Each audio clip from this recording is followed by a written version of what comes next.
Le titre de cette vidéo va s'appeler « Des fourmis dans un tas de miettes ». Qu'est-ce que c'est? Eh bien, pour parler concrètement, en fait, c'est l'image de ce que représente l'invasion immigrée, dont je fais partie. D'accord? Donc ça veut dire que,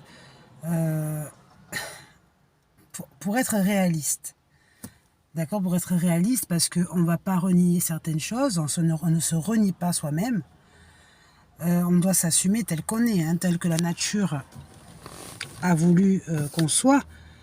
Par contre, on reconnaît que, eh bien, on peut être à l'image de quelques grosses fourmis dans un tas de miettes. D'accord? Donc ça veut dire quoi? Ça veut dire que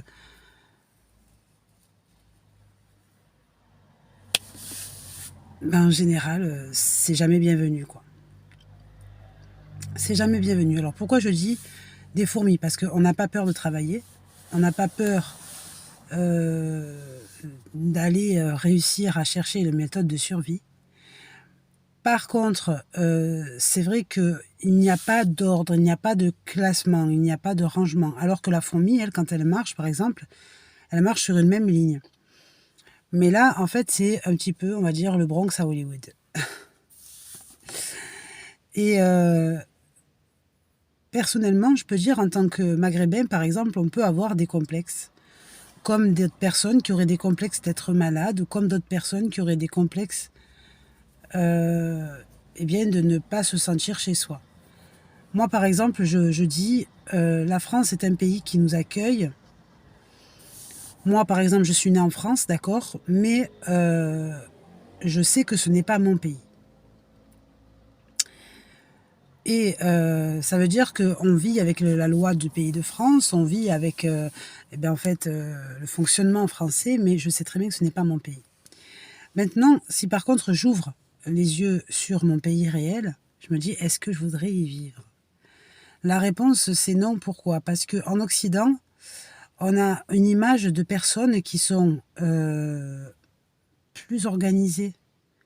La ville est plus belle. Les villages sont plus beaux. Les méthodes d'organisation sont mieux organisées. C'est une vérité. D'accord? Le système de loi, en fait, il est fait sur une démocratie. C'est-à-dire que la femme a sa place dans la société autant que l'homme. Mais aussi, on a le droit de se promener librement. On a le droit d'aller à la plage, si on veut y aller, on a le droit d'aller à la montagne, on a le droit d'aller faire les courses en tant que femme seule, on a le droit d'être défendu par la loi. Et puis surtout, on a quand même en général des facilités particulières pour nous aider à trouver du travail. C'est-à-dire que le gouvernement ne ferme pas l'emploi comme des sauvages qui doivent se débrouiller par eux-mêmes, et donc au préalable voler, mais permet d'aller s'intégrer quelque part. Après, c'est vrai que le système de complexe, etc., fait que on ne va pas forcément aller postuler dans des hauts postes professionnels. Moi, par exemple, je reste à ma place à 100%. C'est-à-dire que pourtant, je sais que je suis née ici, je sais que c'est l'école française qui m'a éduquée, je sais que c'est actuellement l'emploi français qui me permet d'avoir du travail, mais je ne suis pas chez moi. D'accord? Je considère que je suis une invitée sur un laps de temps, tant que la vie m'autorise de vivre. Parce qu'après, de toute façon, dans tous les cas, qu'on soit chez soi ou pas chez soi, on a quand même une date de mort qui nous attend. Et voilà. Donc je me dis, maintenant, si on pense à voyager et à vivre chez soi, ça donne quoi? Franchement, pour dire la vérité, je n'ai jamais voyagé en Algérie. Je ne sais même pas à quoi ça ressemble. À part par Internet. Mais quand je regarde les attroupements des Maghrébins, par exemple, je me dis, j'ai peut-être pas forcément envie d'y aller, quoi. Pourquoi? Parce que on a une notion de l'image du meilleur. Et la notion de l'image du meilleur, elle existe dans la concurrence naturelle. Quand par exemple on ne s'estime pas être les meilleurs, sauf à travers une religion qui nous permet de croire, qui est le Coran, d'accord, qui nous permet de croire que nous sommes le peuple de Dieu, d'accord, le Coran est en arabe, etc. Mais moi, pour moi personnellement, je ne parle pas du tout de la religion, je parle de nous. Et quand on se compare en tant qu'humain sur la Terre, j'ai jamais vu de... Je sais pas, je trouve que c'est un peuple arriéré. Les Maghrébins, ce sont des peuples qui restent encore sur les croyances du Moyen-Âge. Et donc, le développement, etc., il est un peu plus compliqué. Même le système des voitures, le système de tout. D'accord, on est encore avec la visite au chameau, quoi, dans le désert, pour dire il n'y a pas eu d'infrastructure créée à ce niveau-là, pour penser comment le désert peut-il rendre service en tant qu'aide au réchauffement dans les logements, etc., etc. Vous voyez, il n'y a pas de pensée de ce que la Terre peut offrir au-delà de ce qu'ils ont découvert, c'est-à-dire le pétrole, ou l'électricité ou le gaz. Mais réellement, c'est encore très ancré dans la croyance figée.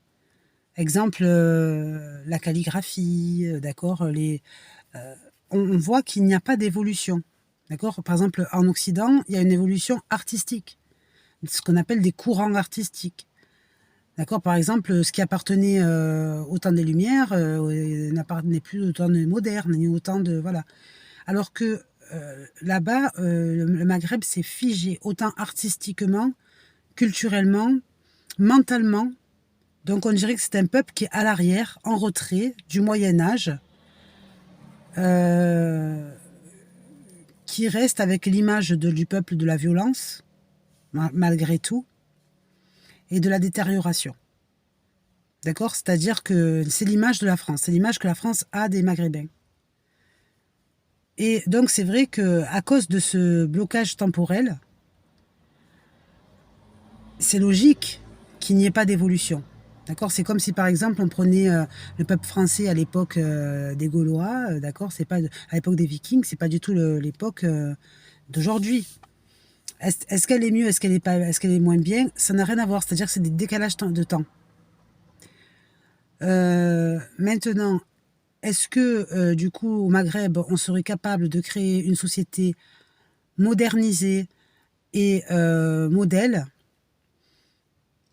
Pour eux, la modernisation, en fait, elle est toujours liée à ce qui n'a pas de temps, c'est-à-dire la religion. Donc à partir de là, cette foi, en fait, elle les laisse au temps du prophète. Mais voilà, les évolutions, maintenant, c'est devenu, on est là, on n'est pas là. Les femmes ont un peu plus le droit de ne pas porter le voile, etc. C'est très, très, très, très arriéré, quoi. Et moi, quand je dis on doit se battre pour être les premiers, pourquoi tu insistes à rester au point de départ? Si tu fais une course dans la vie, essaye d'arriver au but, mais ne reste pas sur le point de départ. Donc heureusement, il y a eu quelques grands artistes qui ont relevé la situation, comme les humoristes ou comme les footballeurs. Mais au-delà de ça, pas de grands exemples.